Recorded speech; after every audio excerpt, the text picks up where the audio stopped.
Selamat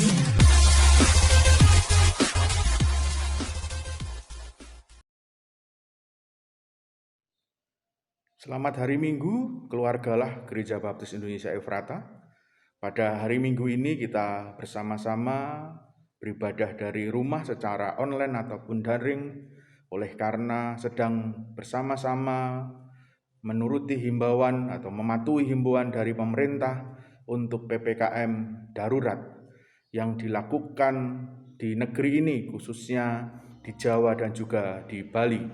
Pada hari Minggu ini kita terus berdoa bagi para hamba-hamba Tuhan, para jemaat-jemaat Tuhan, dan para saudara-saudara kita yang sekarang sedang menjalani isolasi mandiri ataupun di dalam pemulihannya, supaya Tuhan memberkati dengan penyertaan anugerah Tuhan yang luar biasa. Sebelum kita bersama-sama akan mendengarkan kebenaran firman Tuhan, mari kita akan berdoa terlebih dahulu. Pada hari ini Tuhan, kami berserah penuh kepada Tuhan, karena setia Tuhan yang kami terima. Kami percaya tangan kasih kuasa Tuhan memimpin, menuntun, dan memberkati kami dengan kuasa anugerah-Mu. Pada hari ini juga kami berdoa pada hamba-hamba-Mu, para jemaat-jemaat Tuhan, dan juga pada saudara-saudara kami yang sekarang sedang menjalani pemulihan dari sakit penyakitnya dan sedang menjalani isolasi mandiri di rumah masing-masing dengan penyertaan anugerah Tuhan yang Tuhan sertakan di dalam berkat kasih dan penyertaan-Mu yang luar biasa. Kami juga berdoa pada saat ini kami akan mendengarkan kebenaran firman-Mu. Allah memimpin, menuntun dengan kuasa anugerah Tuhan, sehingga firman Tuhan menjadi kekuatan bagi kami. Firman Tuhan memimpin, menuntun, dan memberkati kami dengan kuasa anugerah-Mu yang luar biasa. Biarlah kuasa dari firman-Mu akan kami dengarkan. Kuasa dari firman-Mu akan kami pahami pada saat ini, dan kuasa dari firman-Mu akan kami lakukan di dalam kehidupan kami masing-masing, dan kuasa dari firman-Mu akan kami bagikan kepada orang-orang lain yang ada di sekitar kami. Pada hari ini kami bersama-sama akan mendengarkan kebenaran firman-Mu, ya Tuhan. Berkati kami dengan kuasa anugerah-Mu yang luar biasa, karena di dalam nama Tuhan kami Yesus Kristus, Tuhan dan Juru Selamat kami yang pasti, yang memberkati kami serahkan firman Tuhan yang kami dengar pada hari ini. Di dalam nama-Mu Tuhan Yesus kami berdoa dan mengucap syukur. Haleluya. Amin. Keluargalah Gereja Baptis Indonesia Efrata, pada hari ini kita bersama-sama masih bergumul dengan satu tema gereja kita, yaitu keluarga Allah yang diciptakan baru di dalam Yesus Kristus. Firman Tuhan dari 2 Korintus pasal yang kelima ayat yang ke-17 mengatakan, jadi siapa yang ada di dalam Kristus, ia adalah ciptaan yang baru, yang lama sudah berlalu, sesungguhnya yang baru sudah datang. Keluarga Allah Efrata, kita sedang merenungkan bersama-sama siapa Yesus Kristus di dalam kitab Rut. Kita telah belajar bahwa Yesus Kristus di dalam kitab Rut digambarkan sebagai sang penebus orang yang berdosa. Pagi hari ini kita belajar suatu hal yang menarik di dalam kitab Rut, oleh karena ada yang menarik ketika proses Boas menebus Rut yang menjadikan gambaran bahwa Yesus menebus orang yang berdosa. Mari kita akan cermati bersama-sama di dalam Rut pasal yang ketiga, ayat yang ke-6 sampai dengan ayat yang ke-12. Saya akan membacakan bagi keluarga Allah Gereja Baptis Indonesia Efrata. Ayat yang ke-6 mengatakan seperti ini, sesudah itu pergilah ia ke tempat pengirikan, dan dilakukannya tepat seperti yang diperintahkan mertuanya kepadanya. Ayat yang ke-7, setelah Boas habis makan dan minum, hatinya gembira, datanglah ia untuk membaringkan diri tidur pada ujung timbunan jelai itu. Kemudian datanglah perempuan itu dekat dengan diam-diam, disingkapkanlah selimut dari kaki Boas, dan berbaringlah ia di situ. Ayat yang ke-8, pada waktu tengah malam dengan terkejut terjagalah orang itu, lalu meraba-raba ke sekelilingnya, dan ternyata ada seorang perempuan yang berbaring di sebelah kakinya. Ayat yang ke-9, bertanyalah ia, siapakah engkau ini? Jawabnya, aku Rut, hambamu. Kembangkanlah kiranya sayapmu melindungi hambamu ini, sebab engkaulah seorang kaum yang wajib menebus kami. Keluargalah Gereja Baptis Efrata, kita telah pelajari ini 2 minggu yang lalu. Ketika Rut datang kepada Boas, dia harus merendahkan dirinya karena dia percaya bahwa sang penebusnya itu akan menyelamatkan dan akan mengangkat dirinya. Tetapi terlebih dahulu dia harus merendahkan dirinya. Dia harus menjadi seorang hamba untuk supaya penebus itu benar-benar melakukan yang luar biasa di dalam kehidupannya. Lalu bagaimana jawabnya dengan Boas? Ayat yang ke-9, ayat yang ke-10 mengatakan seperti ini. Lalu kata Boas, diberkatilah kiranya engkau oleh Tuhan ya anakku. Sekarang engkau menunjukkan kasih-Mu lebih nyata daripada yang pertama kali itu. Karena engkau tidak mengejar-ngejar orang-orang muda, baik yang miskin maupun yang kaya. Ayat yang ke-11, oleh sebab itu anakku janganlah takut. Segala yang kau katakan itu akan kulakukan kepadamu. Sebab setiap orang dalam kota kami tahu bahwa engkau seorang perempuan baik-baik. Ayat yang ke-12, ayat yang luar biasa. Maka sekarang memang aku seorang kaum yang wajib menebus. Tetapi walaupun demikian masih ada lagi seorang penebus yang lebih dekat daripadaku. Keluarga Allah Gereja Baptis Indonesia Efrata, kalau kita melihat ayat yang ke-12 ini dan mencermatinya, maka Boas mengatakan seperti ini, selain dia atau selain Boas, masih ada sang penebus yang lebih dekat daripada Boas untuk bisa menebus Rut. Berarti dengan kata Boas ini ada penebus yang lain yang menebus Boas yang menebus Rut selain daripada Boas.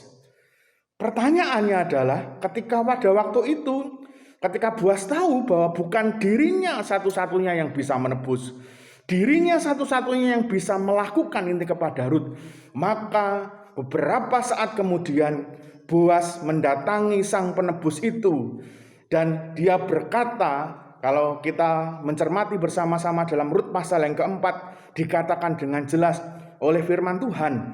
Pasal yang keempat ayat 1, firman Tuhan mengatakan seperti ini. Boas telah pergi ke tempat gerbang dan duduk di sana. Kebetulan lewatlah penebus yang disebutkan Boas itu.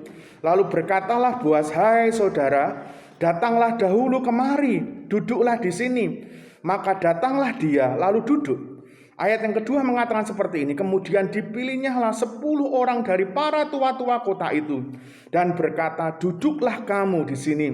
Maka duduklah mereka. Ayat yang ketiga, lalu berkatalah ia kepada penebus itu, tanah milik kepunyaan saudara kita Elimelek hendak dijual oleh Naomi yang telah pulang dari daerah Moab. Ayat yang keempat, jadi pikir Boas, baik juga hal itu kusampaikan kepadamu sebagai berikut.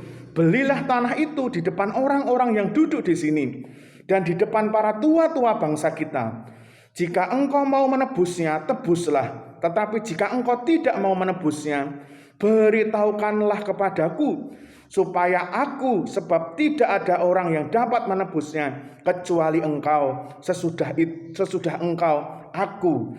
Lalu berkatalah penebus itu, aku akan menebusnya. Ayat yang kelima mengatakan, tetapi kata Boas, pada waktu engkau membeli tanah itu dari tangan Naomi, engkau memperoleh Rut juga, perempuan Moab, istri orang yang telah mati itu, untuk menegakkan nama orang itu di atas milik pusakanya. Boas mengatakan, Naomi akan menjual tanah itu. Naomi akan menjual kepada keluarga yang berhak untuk menebusnya. Dan yang berhak untuk menebus yang pertama adalah orang itu atau sang penebus itu. Tapi kalau sang penebus itu tidak mau menebusnya, maka Boas yang akan menebusnya. Tetapi ada suatu syarat. Syaratnya apa? Ada Rut yang akan diberikan kepada sang penebus itu. Kalau sang penebus itu akan menebus tanah yang akan dijual oleh Naomi. Lalu bagaimana jawab dari sang penebus yang lain itu? Ayat yang ke-6 dituliskan menurut firman Tuhan. Lalu berkatalah penebus itu, jika demikian, aku ini tidak dapat menebusnya. sebab aku akan merusak milik pusakaku sendiri. Aku mengharapkan engkau menebus apa yang seharusnya aku tebus, sebab aku tidak dapat menebusnya. Keluargalah Gereja Baptis Indonesia Efrata.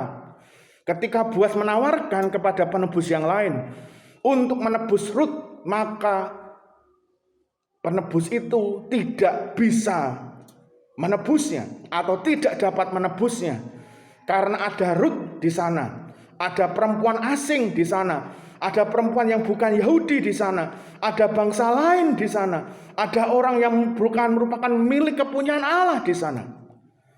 Sehingga kerabat ini tidak mau menebus tanah yang dijual oleh Naomi. Sang penebus yang lain itu yang dianggap bisa menebus Rut karena lebih dekat hubungan keluarganya, tetapi tidak sanggup untuk menebus Rut. Keluarga Gereja Baptis Efrata, kita tahu bahwa Boas ini sedang menggambarkan tentang Yesus Kristus, sang penebus orang yang berdosa. Tetapi apa gambaran dari penebus yang lain menurut kitab Rut ini? Kalau kita melihat sang penebus yang lain yang digambarkan oleh kitab Rut ini adalah hukum Taurat. Adalah hukum Taurat, hukum-hukum agama, hukum-hukum kepercayaan, hukum-hukum yang harus dipatuhi. Banyak yang menyangka bila sudah melakukan hukum Taurat, maka bisa menebus dosa dan dosa. Banyak yang menyangka kalau melakukan hukum Taurat, pasti bisa menebus dosa. Tetapi justru banyak orang ketika melakukan hukum Taurat, seperti para ahli Taurat, seperti para orang Farisi, malah banyak yang menyimpang dan banyak melakukan dosa. Karena itu Yesus Kristus pernah memberikan suatu teguran yang luar biasa kepada orang-orang yang mengaku melakukan hukum Taurat, orang-orang yang mengaku melakukan hukum keagamaan yang luar biasa, merasa dirinya benar, merasa dirinya suci, merasa dirinya kudus, karena sudah melakukan hukum-hukum itu menurut kekuatan dia, dan merasa bahwa dirinya layak untuk masuk ke dalam surga, tetapi ditegur luar biasa oleh Yesus Kristus. Kita melihat Matius pasal yang ke-23 ayat yang ke-27, apa yang dikatakan oleh Yesus Kristus. Celakalah kamu, hai ahli-ahli Taurat dan orang-orang Farisi, hai kamu orang-orang munafik, sebab kamu sama seperti kuburan yang dilabur putih, yang sebelah luarnya memang bersih tampaknya, tetapi yang sebelah dalamnya penuh tulang belulang dan berbagai jenis kotoran. Matius menuliskan Yesus menegur ahli Taurat dan orang Farisi, orang yang melakukan hukum Taurat dengan luar biasa, orang yang melakukan hukum Taurat dengan melakukannya dengan tidak pernah, atau mungkin dikatakan tidak ada satupun hukum yang terlewat. Tetapi disebutkan dia seperti, atau mereka seperti kuburan yang dicat putih. Luarnya bagus, tapi dalamnya tidak. Rasul Paulus malah lebih menekankan kembali tentang hukum Taurat. Apa hubungannya di dalam Roma pasal yang ketiga ayat yang ke-20 mengatakan seperti ini. Sebab tidak seorang pun yang dapat dibenarkan di hadapan Allah oleh karena melakukan hukum Taurat. Karena justru oleh hukum Taurat orang mengenal dosa. Ini kalau kita memahami ini tidak benar, maka kita tidak tahu loh bagaimana mengenal hukum Taurat malah kita mengenal dosa. Rasul Paulus menjelaskan lagi di dalam Roma 7 ayat yang ke-7. Firman Tuhan mengatakan seperti ini, Roma 7 ayat yang ke-7. Jika demikian, apakah yang hendak kita katakan? Apakah hukum Taurat itu dosa? Sekali-kali tidak. Sebaliknya, justru oleh hukum Taurat aku telah mengenal dosa. Karena aku juga tidak tahu apa itu keinginan. Kalau hukum Taurat tidak mengatakan, janganlah mengingini. Mungkin dulu kita tidak bermasalah ketika kita berjudi, ketika kita berzinah, ketika kita mencuri, ketika kita mengingini milik sesamanya. Tetapi dengan mempelajari hukum Taurat, maka kita mengetahui bahwa segala yang kita lakukan itu adalah dosa. Dan kita sedang disadarkan sebetulnya bahwa kita ini adalah orang yang berdosa. Dan ketika kita melakukan hukum Taurat, malah kita lebih disadarkan bahwa kita ini adalah orang yang berdosa. Dan malah ada ketika melakukan hukum-hukum Taurat, melakukan hukum-hukum agama, menjadi orang-orang yang menyimpang dari kebenaran. Sama seperti orang Farisi dan juga ahli Taurat yang tahu tentang Taurat, yang mungkin hafal tentang Taurat, tetapi Yesus menegurnya seperti kuburan yang dicat putih. Dari sini kita melihat bahwa hukum Taurat tidak bisa menebus manusia berdosa. Karena lewat hukum Taurat justru orang lebih mengenal bahwa dirinya ini orang berdosa. Dirinya adalah orang yang bersalah. Dirinya adalah orang yang penjinah. Dirinya adalah orang yang pembunuh. Dirinya adalah orang yang mencuri. Dirinya adalah orang yang tidak menghargai hari Sabat. Dirinya adalah orang yang tidak menghargai orang tua. Dirinya adalah orang yang suka mengingini milik sesamanya. Oleh karena mengerti lewat hukum Taurat.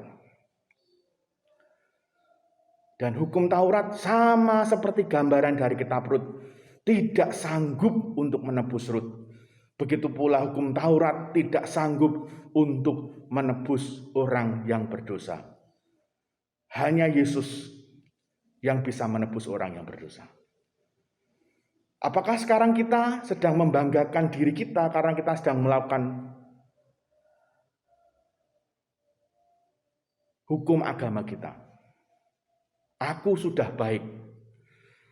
Aku tidak suka melakukan ini. Aku tidak suka ngerasani itu. Aku sudah melakukan hukum agama saya dengan sebaik-baiknya.